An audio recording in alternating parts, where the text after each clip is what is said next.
Nous sommes de retour après ces moments de détente et de ceux qui sont restés involontairement à la maison par rapport à la situation qui prévaut dans la capitale congolaise. Vous le savez, le transport en commun, la situation va de mal en pire. Nous aurons sur ces plateaux les avis des uns et des autres selon le coin au Babimeli et puis les propositions sur comment décanter cette situation, bien que déjà hier le ministre de la Communication avait promis que cette situation ne va pas se répéter aujourd'hui, mais apparemment la situation s'est aggravée sur terrain par rapport à hier où il n'y avait pas trop de monde sur les artères, mais aujourd'hui c'est peut-être plein. Sur ces plateaux, Lionel Ngolo, Alain Goma et Jancy qui sont ici avec moi. Lionel, bonjour. Bonjour Fifi Kalumbe, bonjour à Alain et puis Elengue, bonjour à tous nos téléspectateurs. Quel bonheur d'être là. Tu sors de quel coin? Ngiri, Kassavubu. C'est très compliqué, ça m'a pris beaucoup de temps, j'ai dépensé beaucoup par rapport à l'habitude pour arriver ici, donc pour déjà confirmer que la situation persiste et c'est très compliqué de se déplacer aujourd'hui. Mais comme hier. Voilà. De façon générale, comment se présente aux arrêts de bus? C'était calme? Calme, oui. La foule immense, on peut facilement les constater, même s'il y a un petit, je vais dire, un peu de l'espoir par rapport à la journée d'hier où j'ai vu quand même quelques bus circuler, même si c'était pas assez, mais ça promet quand même, puisque là, on est encore 10 heures. Peut-être que la situation peut s'améliorer les après-midi, j'estime comme ça, mais c'est très difficile. Beaucoup de gens ont arrêt de bus, donc c'est compliqué. On va continuer à observer grâce également à nos qu'est-ce que je vais dire, nos reporters qui sont sur terrain. Vraiment, merci. Jancy, le nom est parti. Elengue.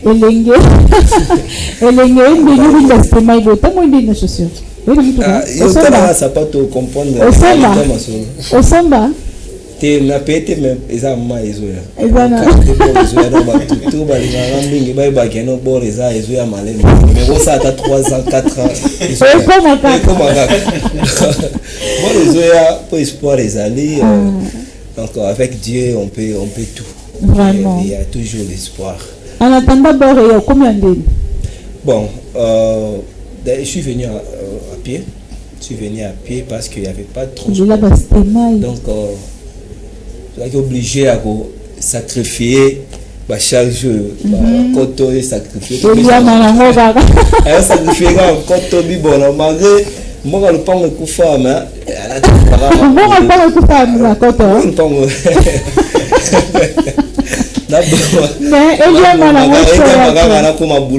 déjà il passe les lois sous na tête à la caca et bien mboka ambiso so bimite moyens à la en tout cas situation ça n'a pas si ba to souffrir nango surtout ba auto benga ba journalier donc ce jour terre reliaté jour allié ce jour la bimite donc journalier ah donc la jour qui na bimi après na lié donc ce jour qu'on qui na bimite na reliaté dans le balia qui était les ça dit que les lois sont belé hein.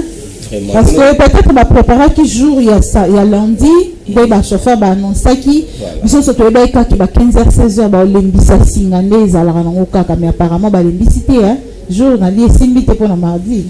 Jour na lié simbité parce que esa situation mon resenga vraiment il faut basolo là. On basolo là en solution moko ezala vraiment durable.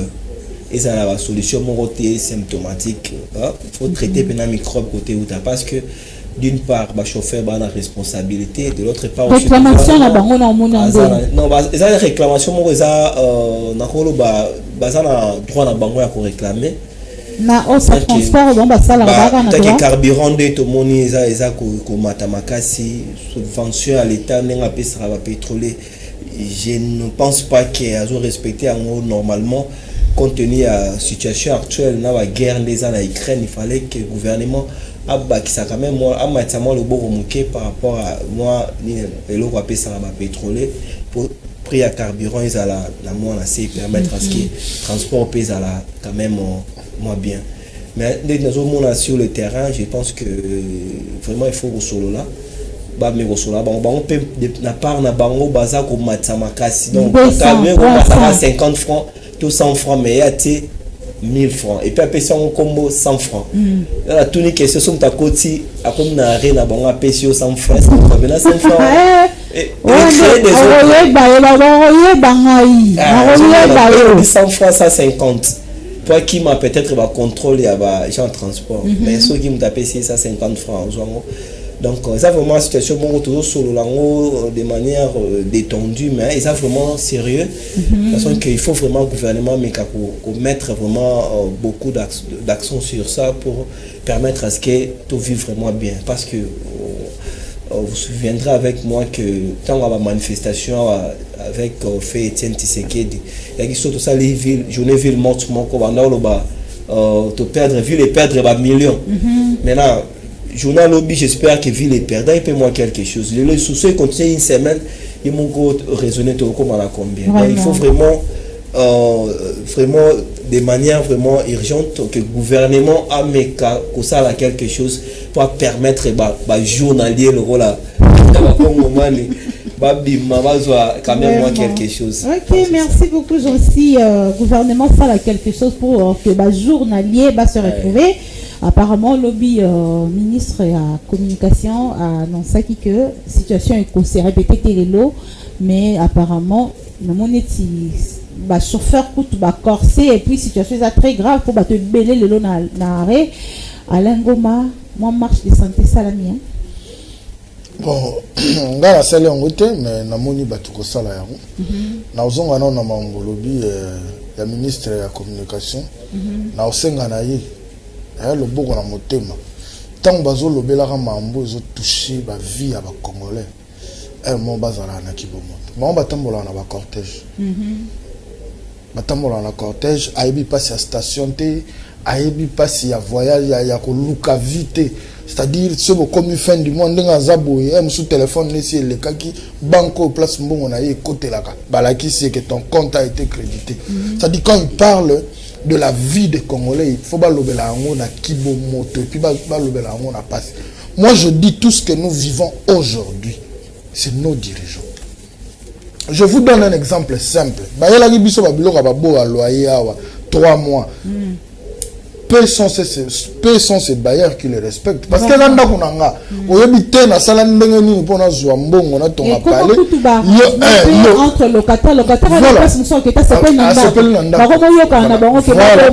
je reviens sur la logique du secteur du transport déjà l'état yemoko société na ya transport ba na grève pour ba na retard ya ba deux parce que la situation muto à la privé à sombi mutuka na ye biso to sa ngala sa économie na économie ba sala ka commerce ba sala on ne peut jamais investir dans un secteur pour ne pas bénéficier mutu nyonso soka investir faut bénéficier mais quelles sont les mesures où le gouvernement ezoa pour na ko restructurer secteur on a ya transport exact transco ya ngomoko ekokaka nanu te ko servir ville ya Kinshasa. Nous voyons des vidéos na ba garage na bango ba bis mususu ya bien na état ozo mona pena epave na état ya bien mais tambola ka soute batu bazo kama siko bo sombela ka yango nini alors soki bona bazo lebela parce que biso to na makasi na ba théorie lelo comme cadre de concertation mais déjà ba solo là nous avons une structure il y a ba patron il y a ba biloko il y a ba transco comment on appelle ça non aseko kutute il y a apevco ba biloko biaka na ba biloko ba esprit de vie OK je comprends ba tout wana bazongisa ba mbongo na l'état la logique c'était quoi tant mbongo zozonga faut racheter de nouveaux bus au boko pesa ba privé mususu to suka na ngo wapi et suka na nzela to suka na nzela alors le lobo no ça va tout contraindre parce que j'aurais appris que logique Kendeli na grève en dehors ya ba tracasserie ba nini il y aurait une taxe aux en gestation faut ba imposer bango ya $50 pour fonctionner et logo wana yango yo pesa bango kana $50 aujourd'hui c'est 150 000 francs bango soki baswaka yango ndenge basula yango ba yebi salaire le kaka mais muto abimi Pas quand ça 50 000 francs, on est facile. Parce que 150 000 francs, nous avons imposé, on va respecter tarification. Tarification. Il faut respecter tarification. On respecte tarification et puis la soirée un chauffeur moi hier, oui taxe on est à $50, mais on leur impose de renouveler la peinture il y a mituka. Ba na mituka ba peinture et comme ko kende na obeba. Alors, ba ko sala ngona lo lenge nini. Voilà, c'est pourquoi logique est comment demi-terrain pour un c'est une façon pour la bango ya komi ça la mbongo. Tout ça aussi c'est la faiblesse de l'État. Ce qui la secteur parce que ba limiter transport na ba bis secteur à l'État. Mais ba ko tchape ba taxi. Non na peut que ça bango tchape taxi. L'État congolais ne peut pas signer un partenariat. L'État congolais ne peut pas signer un partenariat. Apparemment, privé va s'organiser. Tout le monde a transport privé, l'État ne peut pas s'organiser à signer un partenariat. Quand le privé va coopérer, l'État congolais ne peut pas faire ça. L'État a un tarif Victoire Aéroport 1500. Na victoire na aéroport 3000 bazanga bato parce que muta ke musala ayena tonga kuti ba taxi ya l'État na tanami 10 aéroport 1500 yo privé tangozoya logique ezani on se conformer siko bino moko bozo koka ko mema ba privé na logique na binote. Qu'est-ce que vous voulez? Un pays sans loi to comme jungle. Chacun de nous fait sa loi. Voilà pourquoi le logique à dessin. Le ba chauffeur bazo se plaindre. Chauffeur on a sur la Guinée galoba oui bozo condamné biso absinga me vie transport ya ki passe obimagi oyeb sanga teke mo na moto on pesa 1000 francs o komena ba 4000 5000 abso yo na magicien to na mi non o pesa ki yango mais ngaso na sengi on la course 2000 francs oyeb sanga exagéré mais vous donnez ça na pas ba moto ce qui biso no se dans le secteur à transport pourquoi bazo réglementer ka ya biso ba moto ba moteur wana ba tika bango na libre choix ba sala ba na bango ba tala ngote ya bango ba tala selon les humeurs abi biso nyonso to abana mboka soki bakozwa ba décision ba mesure bazwa yango pona biso nyonso toza na équilibre comme ça mutu na mutu aye bandenge ni na romilukela pour que mamakamo esala mate. Moi je pensais que lelo kutu kozonga normal mais na tongo pona na fandi ponga ndako na balabala na bi que 4 heures na yoka ba bele kinga sa ni za na tikali ko yoka ngote ti na bimi donc ça prouve la suffisance que climat ezana no malamu te cadre de concertation oui ezaba français bazoloba mais en pratique qu'est-ce qu'ils ont fait basali le côté et mutazo en pâtir eza petit peuple auto bango ba jour na lié ba mère ba pumaka ba maman manœuvre wana bazaka azohuta auta msungiri mazo sama akesa manœuvre na matadikibala akendeni na moto basenga 10000 donc d'office avant nandaku et bana baoliani. C'est compliqué. Mais bango, ils sont logés, nourris na frais à l'État, mais mingi ba français. Un mot peut pas conseil des ministres, on va ça la on a lingala. Pour pas comprendre pas si non, trop de français et comme nous même biso na logique. Oui, ma fifi ça révolte ya ko sanganate pour biso ne tozo empathie. Bango batambola na cortège. Pauline embouteillage za la terre, on regarde sirène faut pas fongolela nzela. Mais non seulement ba sala eza biso okota supermarché TVA bakati ekekuna mbongo wana na suka ba sala ba redevant bango ba futani ba 40 000 ba 50 000 avec émission de service par jour il a droit à 1300 1400 $. Et biso doit continuer à vivre dans la possible. Donc il est temps yango mona émission moto sala je crois à FM devant même ça bino. Moi je n'espère en rien nazo zela langue logo te na gouvernement parce que ce sont les mêmes personnes qui vont faire les mêmes choses. Tokozala na chance mukolo mukonza mboka ko se décider à robeta pena liko finamer ça pour que certaines choses changent. Na ba gouvernement na biso ya ba alliance, ya ba poids politique. tozwaka eloko te yango vraiment gouvernement non 100 jours écoquité mais background social pas background social et puis grande sociale quand on parle de ça à niveau à transport c'est-à-dire on a tout paralysé parce que les conséquences c'est ça là dans marché barata la bilo msusu ezala tout est paralysé par exemple matadi kibala ndengo lobi ya roteka maman na bima 4h azuba biloko ba 5h azonga yote que la biso na bako venir siko ezate bosande marté a bien msusu sur les marchés ozala même pas 100 jours background social est bas maintenant la situation fait débat na kanisi l'air seni ba interpellera que to bando sa lo ba mabe les là organiser ba communaux na que samedi ba kangi ba conseiller communaux msusu ba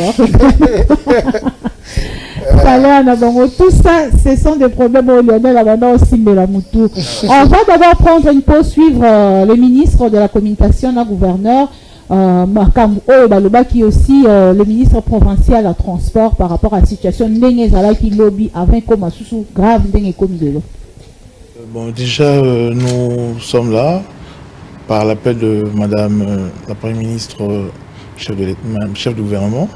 Il était question de brosser la situation, comme cela s'est relevé ce matin, par cette grève que nous qualifions sauvage, parce qu'il n'y a pas eu un préavis, alors que nous avons un cadre de concertation au niveau de la ville, où le gouverneur entretient des relations directes avec les opérateurs privés et vend dans les secteurs de transport urbain. Alors il s'est dégagé que la police nous a accompagnés d'abord pour nous avons instruit la police, commis à notre responsabilité, de déblayer les routes de tout ce qu'il y avait comme pneus, de tout ce qu'il y avait comme des actes d'incision qui se marquaient déjà, mais qu'à cela aussi, l'accompagnement que le gouvernement a pu faire avec l'entreprise Transco, relevant de ses prérogatives en termes d'approvisionnement en carburant, que la ville a accompagné pour éviter justement de couac, parce qu'il y avait un mouvement de grève au niveau de Transco aussi qui a empêché cet approvisionnement-là. Et nous assurons que le cadre de concertation va continuer, parce que c'est là où que nous débattons sur les questions essentielles. Et quant aux tracasseries, nous tenons à soulever ici, il est juste des questions de contrôle de routine des agents de division de transport. Et d'ailleurs, cette mission-là ne concerne que, alors que la pratique de affichage des itinéraires pour éviter les demi-terrains et affichage aussi de prix. Donc voilà, pour éviter les os. Alors de ce contrôle-là, alors il s'est avéré qu'il y a eu une petite incompréhension auprès des chauffeurs, mais le cadre est mis en place pour que nous puissions poursuivre Le gouverneur promet cadre à concertation pour battre la divergence entre les chauffeurs et les décideurs, notamment tarification. C'est ça aussi le grand problème. 200 fois 300 francs, il faut le dire, les chauffeurs, le numéro est affiché au bazar à émettre, ils sont là, ils peuvent toujours nous appeler. Le transport, carburant, mataka, pièce de rechange, mataka, tout est mataka, mais transport, tarification et bougeaté. Voilà pourquoi. Alors nous sommes dans un jungle, c'est ça la difficulté. Merci pour Motuna. Je crois na centre à l'Isolo yo responsable des Amoko ezali l'état congolais ndeko ali na Chikolobango et ndeko moi section lobby des jours lobby na le loi la mkireta pour réveil nezo salate tu n'as ko réveil neni abiska vandara babomba babishi ya lemba. OK. Ko bato babe la lemba da ba 5 ba onde ba réveil na ba ba la muka bazo ya été dans la ah oui bato butu c'est je baté de quoi la bêtise sur mon lobby ndenge ba ndeko ba moi système 200 300 ici 2000 masala moko so ki risque amati et comme ba osenga transport bani boso après ici 200 qu'est-ce que ici devait habiter pas pour télé allez attends ce que vous tapez de ça si so salaire le ko kina kita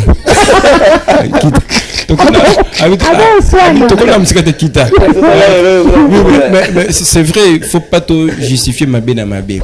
Même si déjà dans il y a l'État congolais, je suis d'accord avec vous Alain Goma, mais ça ne justifie pas que bande konabiso pe bakumbi ba matsa transport en Non, dépassant. moi je ne justifie pas. En fait, je réfléchis à haute voix.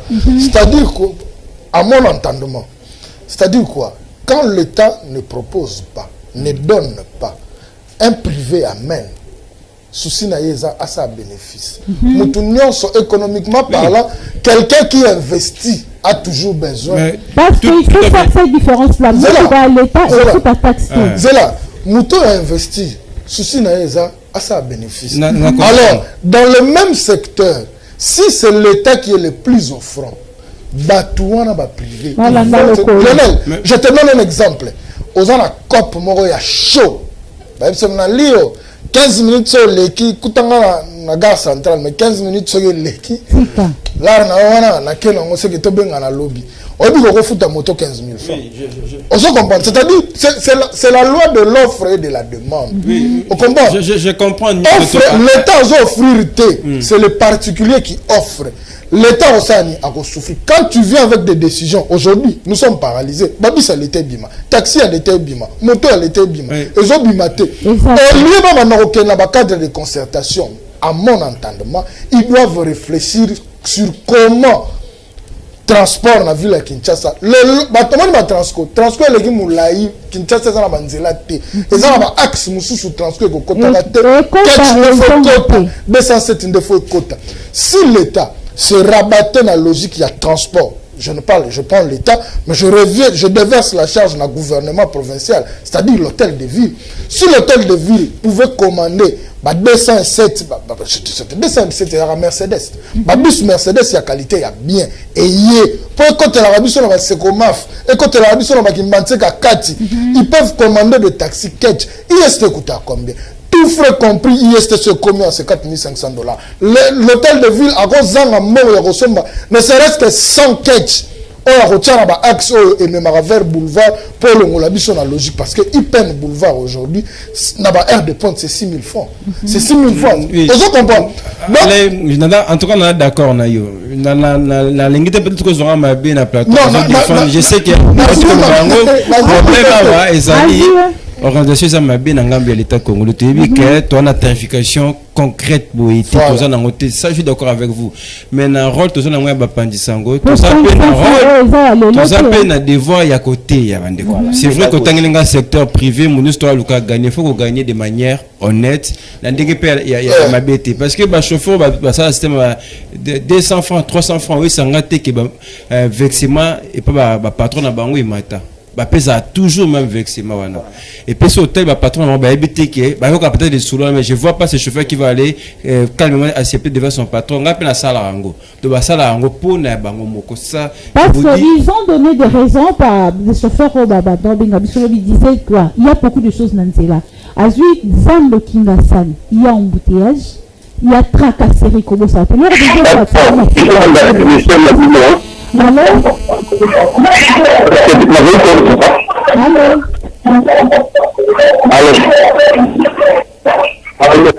Alors, s'il vous plaît, pour ça, un petit écran, pour ça, un petit téléphone, tout pour te faire bien.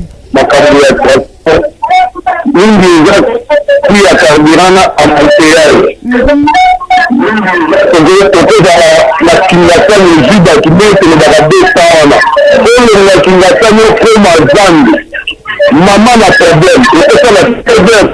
C'est un employeur. Nous avons un employeur au comité. Il y a un nombre de candidats parce qu'il faut le la facture et la loi.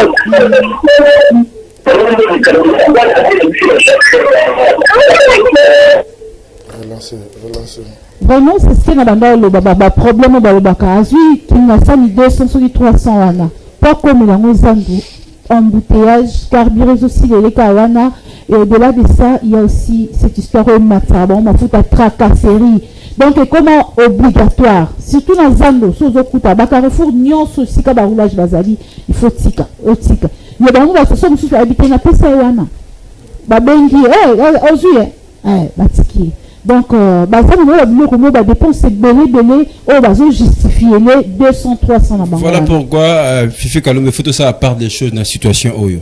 grève salami pour nini parce que ngai selon l'explication on a vu grève salami parce que ba prévenir bango ba oyo ko matisa mbongo ya transport na ba terminer surtout ba nous allons interpeller yango ba sali grève mais moi je crois na mboko plusieurs fois na Kinshasa ba raison c'est ben na Kinshasa to ka ba chauffeur ba grève pour makama ba ya ba tracasserie ba réclame makamba belé ceux qui ba impôt ba foot ça bango.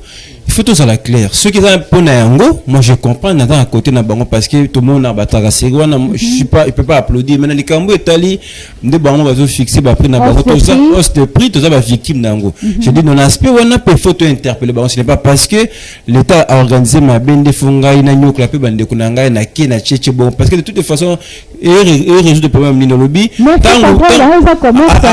attends au présent OK, n'attend au marché béton ba quand na tracasserie. Moi donc résoudre des problèmes de mon côté.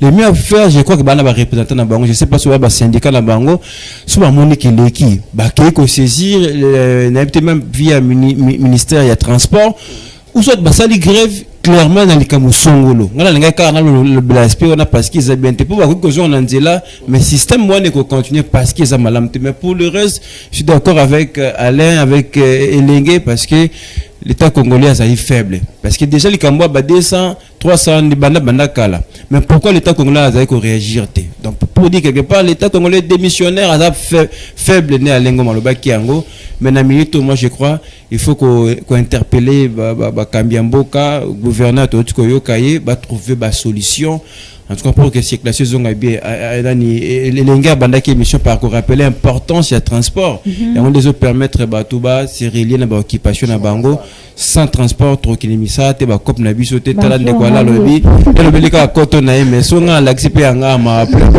nga pe na tracer qui est moment pour na koma donc situation est bon mais aussi ça contribue pe na économie en boka transport wana la création d'emplois donc c'est extrêmement important mais après tout c'est la solution est bien pour ceux qui est beau aider 3-4 jours c'est vraiment très compliqué le bonne solution mais durable aussi parce que la solution peut être éphémère mais la solution durable voilà, qui permet à ce que Moutounion à se sentir mieux bon parce que la kin de le transport est comment on a un budget mais alengo ma vie situation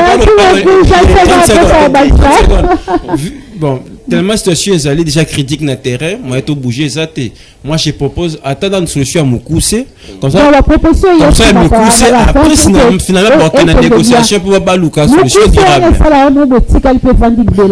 j'en sais le hausse des prix. Moi je me dis bah chauffeur ce n'est pas par solidarité à image au total qui bisonne sur les réseaux sociaux. Au fait bah c'est combien 3000 francs. Donc c'est la bongo. Et puis c'était un peu exagéré non seulement bah donc c'est bah bongo bah kangi sous chauffeur. Bah le but de souka chai kraka. Démarche on les a parmi bah kanda au puis bah kisi na bah bleu na bon système bah 200 bah 300 francs. On les a comportement moko ils ont relevé dans les sentiments sensations les gens pour mon akena on travail ngala vraiment na lingaka ba décision bon te watunto so na ba imer au kangi au laxi ba publier na réseaux sociaux plutôt moi je suis sur l'organisation même il y a ville à Kinshasa les politiques à mobilité à batu na kati ville à Kinshasa et ça l'a raté na ba ville na cœur na Égypte na ville la capitale cœur tant ba moni que non capitale batu ba comme belé na ndenge batongeli ezali sous malamu te ba sali projet à 45 milliards de dollars batoni capitale à sika tala ba pays ça sérieux ba ebi ba pesa ra mutu valeur ba pesa peuple valeur parce que eloko est important le transport sur le plan économique et ça t'est pour ceux qui transport ils ont bien été battu déplacer depuis la million musunde ils ont enclavé même mutu au boutique mutu pas ils sont meilleurs kuna ils a passe mais ceux qui ne les a ils ont mobimba ils ont kitoko mon akeno même côté kaizara kitoko mon économie ils ont tourné bon ils ont circulé kitoko pourquoi tout ba kendara mingi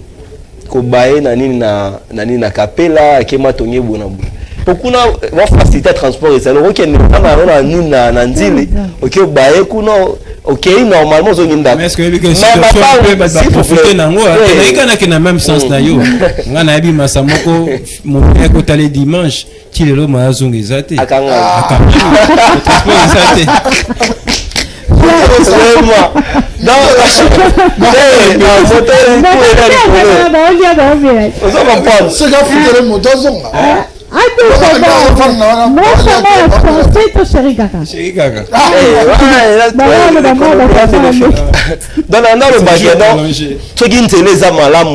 transport eza malamu ekosala ske économie etourne pe kitoko mais biso na mboka na biso wana soza ke non to na politique ya mobilité ya ba citoyen te ba nzela mingi eza na état moko mabe makasi et puis moi mituka ngo to ngo eza pe mituka moko eza na état malamu te et puis eza pe mingi te so tali batu ba na tongo so ba 6 heures 7 heures na ba arrêt mona batu be belé na ba arrêt de bus yango pesa raison mususu au bus ni transport coût ya transport ezomata batu bazé belé plus de 12 millions d'habitants mais ba biso eza a permettre te ba desservir batu nyonso tout ba ki na ba occupation na bango.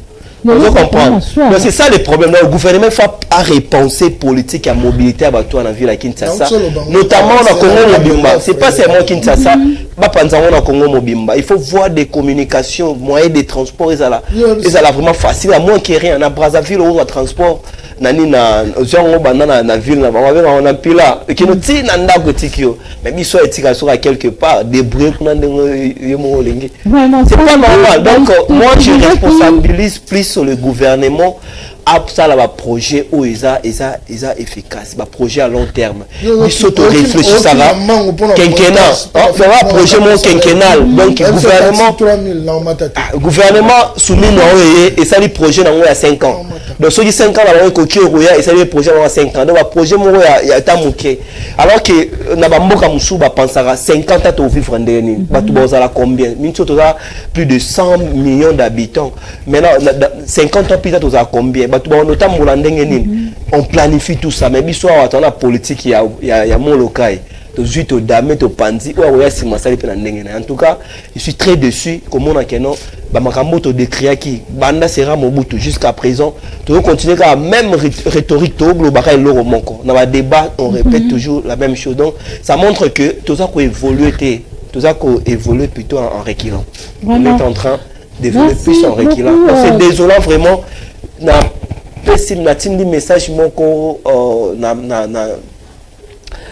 gouverneur à côté sikawa mais ka osala moins différence mais ka ko faciliter makambo etali transport pour la proposition à la fin tant aussi ça c'est bien pour l'andapé avis à ba chauffeur parce que comme Alain Gomota loba surtout si ka secteur na mamba privé transport moi privé sur rabattre le téléphone tout est calculé le salaire tout ça. Mais chauffeur a même ce samedi à comme un niveau monté bimi il faut te foutre alors comment où sont mon on a dit que c'est comme te fixe en haut et ça nous la système de nous au salaire donc déjà inscrit à hausse il a pris mais là on aurait ça logique or ceux qui même système on a dans le secteur public on a droit pour tout le bon parce que qu'on va pas bon accélérant besoin ça tout ça donc il faut pas. Je voulais ajouter une chose avant que na marambo nani alengo mauta ekoloba l'état ta ba bus ba ketsi pour bato bazo transport c'est bien mais l'état a zappé na devoir ya ko réguler secteur à transport atiki ba privé ba so mituka na bango yé à réguler na ba état ils a développé ba travail à bongo na ba partenaire privé pour favoriser ba millionnaire ba billet ba le bail qui est gouvernement esprit na moi ça qui si on dit que non ça monopole de transport dans l'état pe on a ça bien parce que congolais pe il faut azo pe mbongo comme un peu millionnaire on perd la bilo ba pef ko ba to gérer l'esprit de vie le temps de ça possible 600 biseye et ben nous travailler 5 mois après ba mbongo ba kozongi ça ba tindi pas ça sous commande en fait c'était ça la logique et puis biswana baba tout le numéro appelez-nous si je me comporte mal. Donc, tarif non qui fixé par l'État. La zone c'est 13h na Pascal. Donc, nous on a mis tout camion, c'est la 1000 fois pour la mine.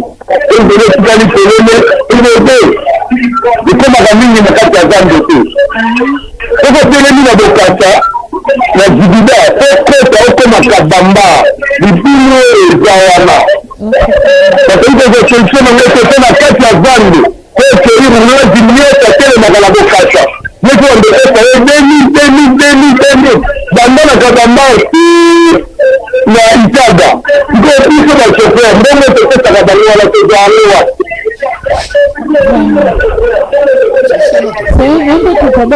yango za makambo leta okosangaka esika moko te te kanga na chauffeur wana po toza solution ezali ifo atala liboso carburant nzela eza te donc epele na pasi eza te biso tosalaka yango mpona mode exploite to nyokola bandeko na biso mpo nga moko mpe nafutaka na 2 miliara nga mpe chauffeur nde naza nga moko mpe nafutaka 2 miliara tokota mituka ya leta chauffeur nyonso bana nzela baye inda te naomaka mituka mosusu ezisi 2000 mpe na pesi eza te mpona konyokola bandeko na eza likambo oyo elenge mboka na biso ezali biso na nzela clientele me tobetaka 4 courses na journée so osali 5 courses seke ezalaki nde makasi ya kokima kimela mbuteyage wana siko ndenge asali 4 courses so namemi na 500 francs bazomila okota versement yaza 125 ya ota carburant wati calcule 35 litres ya carburant oyo babesa seki na biso wana ekotaka naozango wati yango tosala mosala yango sase wana eza mosala mabe te. Merci beaucoup, merci vraiment, mon chauffeur. C'est vrai, il y a un peu de la revendication. Oh, il faut l'État Tchango vraiment mis sous ses pas. Là, on a pensé à payer ça à 500 francs. C'est-à-dire, 2000 francs. Et ça, la marmounios, même ça, et ça cause. Donc, quand ça t'isonne, on a la parce que, monnaie. par exemple, en fait, un calcul, il perd son temps. Il perd en carburant, il perd par jour, ils ont ce qu'il faut que ça monte à versement. Et puis, 35 litres. 125 000, il y a 35 litres à carburant. Ça, la sommation. Mais quand il faut préparer l'amortissement, la pièce. Il y a ma pièce. Et puis, ce qu'on peut. Madame Sabana peut faire ça. Parce qu'il y a un roulage. Il y a un roulage peut faire ça. Donc, or, ce qui est la logique, l'État. Ceux qui a recouvert ba bis te et de ceux qui ba taxi ya mikete ba bis amike mais du moins banzela c'est ça aussi parce que ceux qui fluidité ça na ngona nzela mutakei ya ba trésor et comme à 1000 francs parce que ba on même ba hôtel matin voilà c'est-à-dire c'est aussi ça aussi infrastructure peut être problème alors il faudra pallier banzela les a tracé ezali mabulu ezali bozipa ne serait-ce que kozipa au lieu de rozonga nanu to sala soki makali soki nini o bazo bisa biso rocade oui rocade c'est un projet à long terme mais à court terme nous devons vivre rocade oui vous cherchez à désenclaver la ville ça va nous prendre 3 ans 4 ans 5 ans mais manzela on est ba bokasao ils a tracé to mabulu libulu elanga yango or c'était la période fallait qu'il peut-être trouver la solution biso lelo mutaza parce que bokasa entre Kabambar na Dima c'est impossible lelo mutaza super ok magasin a foutu 3000 francs 2500 temps de transport les agébélés mais mutaza super aya Willeri a foutu 4000 raison revendication ba chauffeur les agébélés Allô?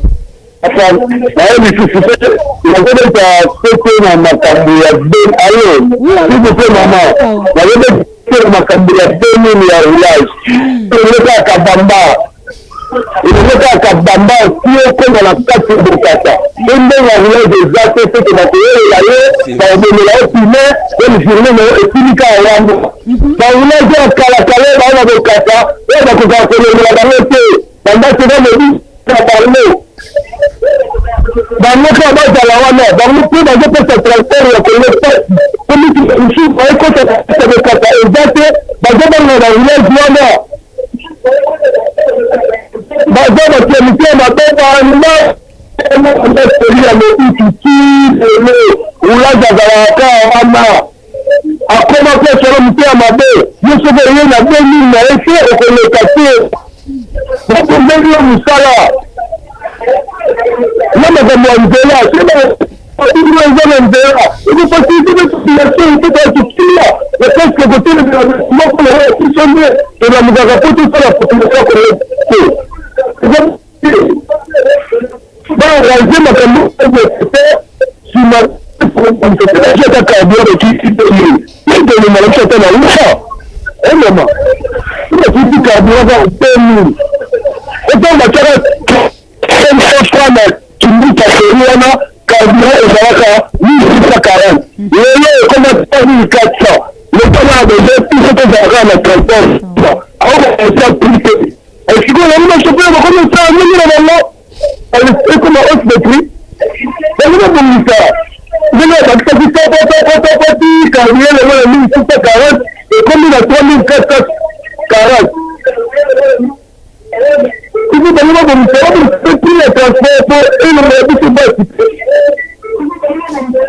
Vraiment, merci beaucoup, il est parti. Ma revendication, Lionel, c'est chauffeur qui parle, donc il vient pour insister dans les Kambouaba 2000 francs, on va payer ça roulage dans Bokasa. C'est vrai, le chauffeur n'a même pas ça transport dans Zando, pour Zando Soko pécité au Lekate. Ça c'est aussi un point, on va bien qui pour interpeller général, à Tambola qui pour na bâche, pour réguler un civisme routier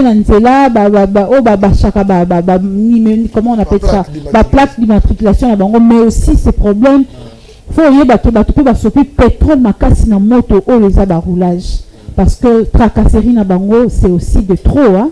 Mais roulage à ressort la montée pas ni roulage à ça na 4 makelemba faut que ça makelemba makelemba non biso ni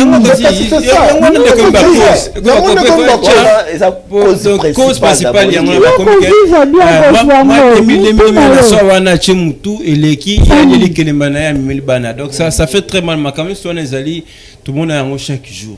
Les leçons même de chauffeur ba côté na terrain ba boy ko ça là c'est parce que comme trop vivre ango donc général peut faire ça na mona kana nde bakanga bango na nde bakanga bato ba moto lelo kaka na baya kana tem na le transport na monde bakangi jeune moko ya moto et ça ninga pas je me dis ça étranger toni faso bakangeli wa bendi konta kwa boaki kuna bana ba yekola pe ko kumba moto ango do bakoma lo lendo pourtant ba kanka ba boaki Mon quand tu as bien dit contact, c'est que monter pour démarrer. Bilanga meka donc kataka meka te yam ngande kitanga na yebi tindi kanga kita tindi amati ngene aibi technique ngena tindi ga be peli acha ga be la ngai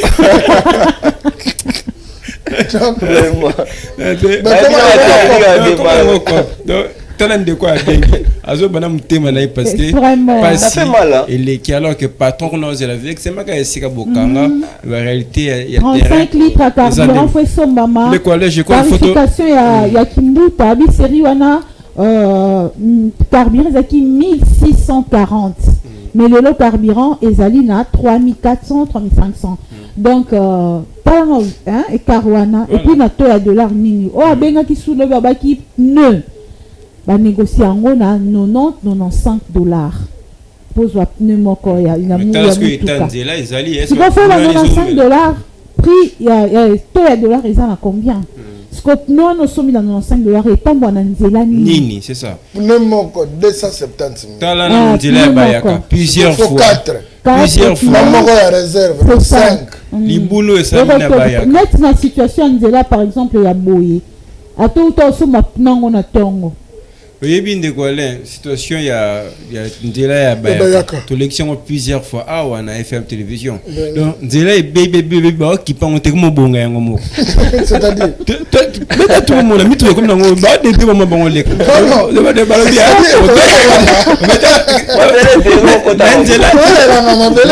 Ndela lo bi ah bon on mi classe solution je vais comment bonga yango moko la mi tout naka depuis toute l'élection gouvernement bimani vous savez bandaka ate pour banzele baby partout kene na bongo kene na bongo lotala o lekate c'est triste en tout cas le gouvernement n'a pas fait que suka wana po je voulais acheter quelque chose à mambo ana o Lionel Autolo ba awa tala poids lourd avenir non nzela o ememaka bakonzi tabakenda nini mikili balekantela poids lourd bakoti baki ma boulevard ba embouteillage ma mbebele mais tala eta poids lourd banaka na ami Congo kokende ti mpanza TP tala trousseau na de komi Mais combien d'émissions tu as les places jusqu'à présent?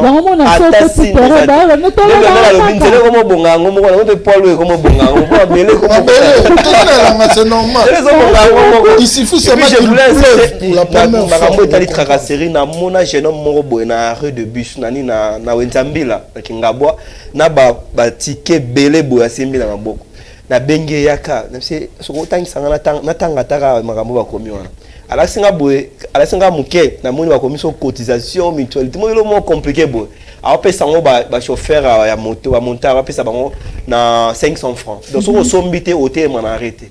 Je me suis posé la question, est-ce que lui parking wana za ya botama wana ndako na bango za pembeni wana to ndeni qualité ya moteur pas na bango to ndeni donc aza ko obligé na ba monter wana ba somba yango so sombité o bomber place wana ti et puis deuxièmement za ba to benga ba marai donc so ka beleli mutuka bango mde ba fixer bon comment fixer les gens faire avant ba mutuka la yeza 1000 francs mais so atali que non madame même ça y a soit fois ali puta madame ça y a soit fois ali puta a mati 1500 a obligé chauffeur à tabis 1500 chauffeur parti bon les transports et qui bon vraiment on va d'abord suivre ma propos ba chauffeur pour que tout coûte na édition Aïe la chauffeur ça peut bien on est au bout là même au bout là on souffre vexement il y a speaker à 5 places à tient on la valeur à 150 000 francs alors transport on est au bout là 1000 francs à 500 on peut bataille ils aussi bataille on a mona au bout là demi terrain on a demi-terrain, on a hausse de prix. Le ministère du Transport a imité Moko, a Jeep, IST,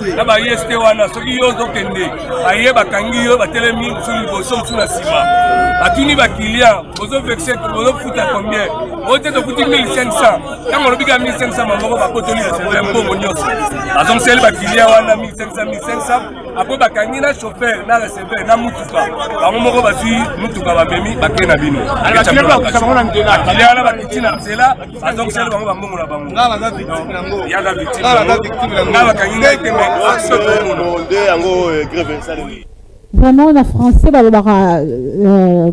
c'est par l'abondance du cœur que la bouche parle. Il y a passage biblique. Lorsque ça touche au portefeuille. Donc, le chauffeur, à l'entendre parler, ça fait très mal. Hein? Donc, à reconnaître que salaka. Mais pour que ba pallier dans la situation ba mbongo bazalaka na ba charge bazala choix entre autres la charge numéro 1 que tu vas roulage là vraiment il faut soko tikité ba créer le problème. En effet, nous sommes arrivés à la fin. Après ça, une proposition également par rapport à la solution. Ça peut aussi sortir de nous ici. Qu'est-ce qu'il faut faire par rapport à la charge à la chauffeur pour condamner acte sali, mais quelque part on comprend aussi qu'ils ont aussi raison pour eux. Ils ont raison. Qu'est-ce qu'on peut retenir et aussi quelques propositions. Bon, moi je pense que la situation que nous traversons aujourd'hui, c'est la situation avant et Salamaka. Mais nous tous, nous avons déploré. Aujourd'hui, nous continuons à déplorer. Mais il passe que nous ne sommes même pas encore à 100 jours. Il y a un gouvernement soumis à des investissements. Déjà, tout ça, la grande sociale, il y a un transport. Or, un secteur très important. Très sensible. Et là, au moment où tu évoquais tes manques à gagner à l'État. C'est ça.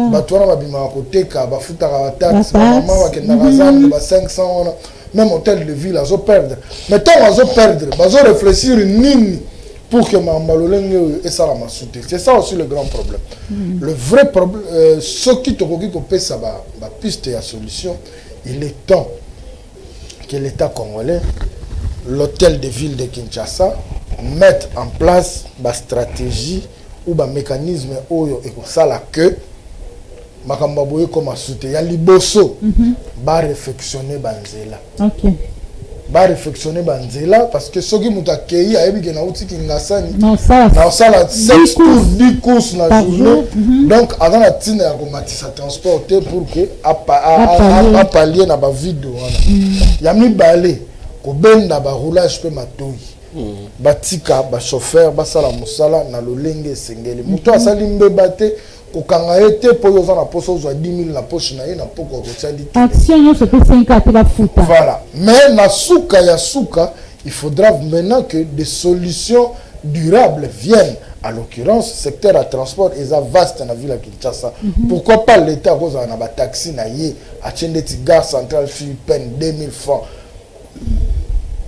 Pourquoi pas l'État cause on a ba 207 na ye na ba zone au transcrit kota kate ça la raté so ndenge nini a 207 na ye 700 francs to 800 francs to 1000 francs na ndenge na ye.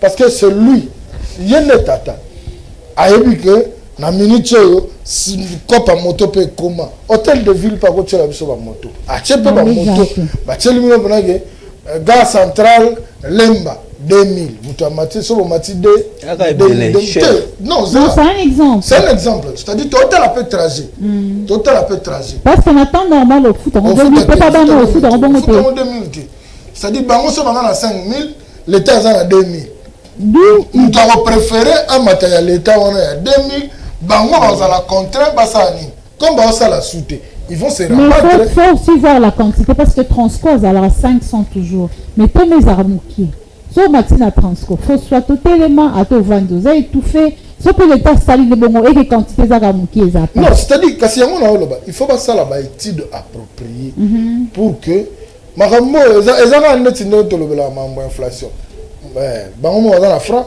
aya yo luka dollar libanda yo sani. C'est-à-dire ils doivent faire une étude conséquente et réguler le secteur du transport en ville. Vraiment, il y a les derniers mots. Et les propositions. La proposition est juste que d'abord l'État congolais à prendre au sérieux. Makambo mboka wazwango na sentiment te sensation leki mingi na esaleli ya ba continent biso wa.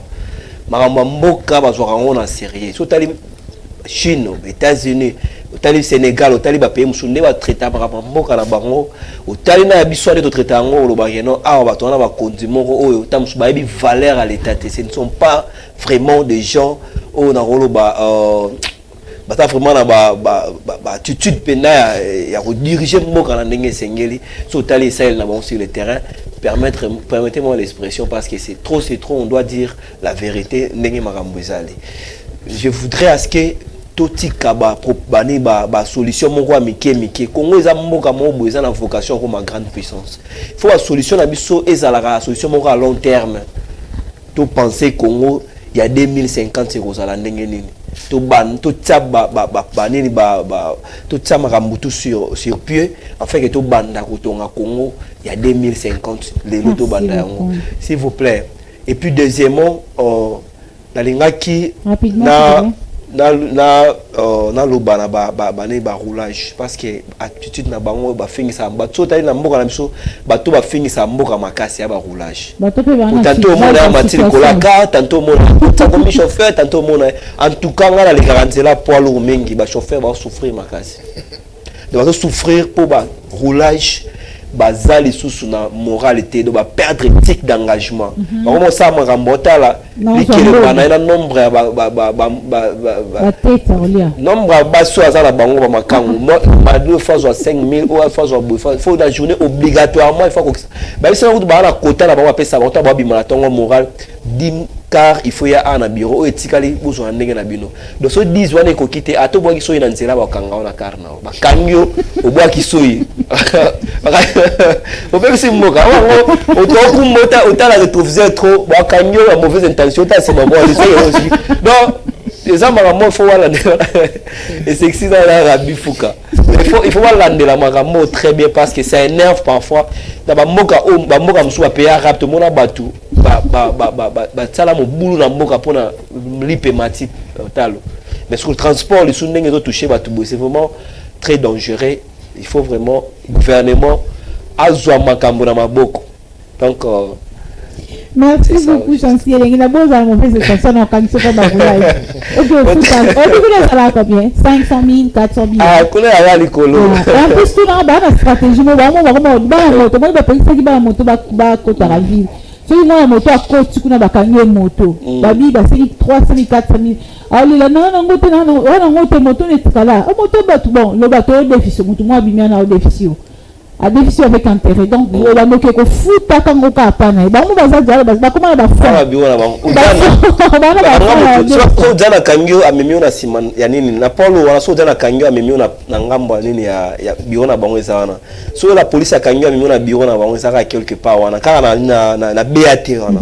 So ki shika tapa como kanga baka so kanyika bakoti na chauffeur nzela rai kuna biona wana kuna ya maboko banki opesi batina push baseno mikanda so na maboko ke yo zongi. So qui peut policier normal jana te policier normal ancien policier wa banda depuis so kwa kangyo bana biona bana plus de 5 bureaux zana na nini na BAT wana muna mtandenge ne koma wa compétition wa temi na nzela so jana kangyo policier wa yate wana ina copie na bango vraiment donc muna copie en tout cas les défenses police ba dirigeant pe ba police na province qui ça ba fongola misu na domaine wana. Lionel, les derniers mots et propositions. Oui, malheureusement, on a reçu la proposition pour Jean-Sina Alain va proposer. En tout cas, on a mon équipe mais si c'est Sika Nabanda, Sika Asuka qui pour déplorer comportement de roulage. Dès qu'on a un mot qui n'a fiancé n'a mutu qui roulage à Kangi Bango. Mikanda la qui signe ça habite vérifier plaque. Oui, vous êtes libre, vérifier. Je trop sûr. Bah mon élo bon quand il est gars vous j'attends la tête aucun fio web donc il y a un quoi donc il faut qu'on fasse attention bon en conclusion la gars il dans le ming nan de quoi lengoma un moment photo tikape koloba gouvernement tout ça question nangote toli tout monde tout chaki confiance nangote naie ba qui peut c'est le côté mais à un moment il y a pas de mauvaises troupes que des mauvais chefs. Moi je crois que c'est aussi le moment d'interpeller les chefs de l'État. Ils ont le deuxième mandat naie à trois chefs de l'État ce qu'on est si ka moto à quoi ça la frère na mandat naio à quoi bébé makambu on veut voir les chefs de l'État aussi agir.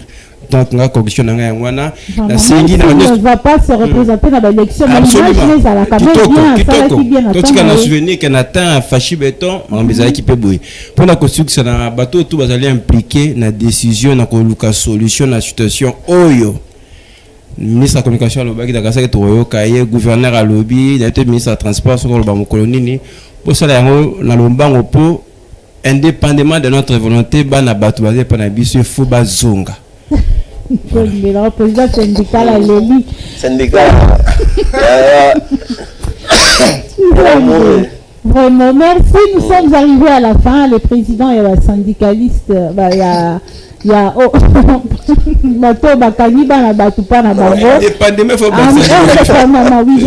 indépendamment de leur volonté.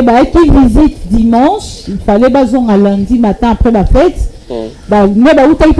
Les cas qui lali pour que lundi bazonga situation transport bazaka na 1000 francs ndenge babongisaki pour que bango bazonga na ba destination. Il y a pour moi provision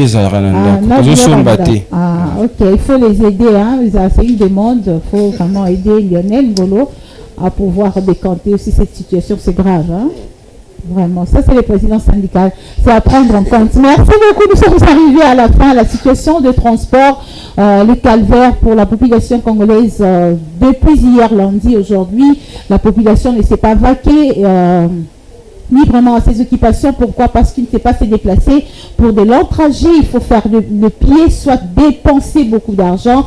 Ce n'est pas facile. Est-ce que Moutou a un jour n'a lié à débourser plus que 5 000 francs et à transport? Impossible. Vraiment impossible. Pour journalier, des fois, pesant à 10 000 francs à éviter. Banabalia, tout ça, Ndaku et consorts. Donc il faut une solution, comme l'a dit les amis sur ces plateaux, plusieurs propositions déjà. Je reviens sur les roulages. Banda le barabo, comment le co-effrayer le chauffeur. Moi je me dis, occasionnellement même accident, pour chauffeur, ce pas roulage, à l'outakima. Au moins, tout là, votre image, pour le chauffeur. Pensez aussi à faire correctement votre travail. Infraction général le linga à l'époque abandonné koloba nyonso senga oleko pardon nyonso senga kako kanga ete mususu yebisa ye la kisa ye ndinga kosala soit ça erreur, ça arrive à tout le monde, mais bino a 300 000, 400 000 francs, ce n'est pas important. On se retrouve demain pour un autre numéro, ça sera bien sûr avec Lionel Ngolo pour la tranche matinale. Merci à vous de nous avoir suivis. Les souhaits restent que la situation soit décantée pour que la population congolaise puisse vaquer librement à ses occupations et que les décideurs, c'est-à-dire l'État congolais, puissent penser à des solutions qui peuvent soulager cette population qui est en train de pleurer. Merci à l'équipe technique Enoch Mafouka, Rabi Fouka, Rit Dianzei, qui n'est pas avec nous malheureusement, Galor Mouya qui est du côté de la régie. On se retrouve demain, comme je le disais. Mais le merci Yasuka Ezalaraya Maître Maloua Billy Cléophas.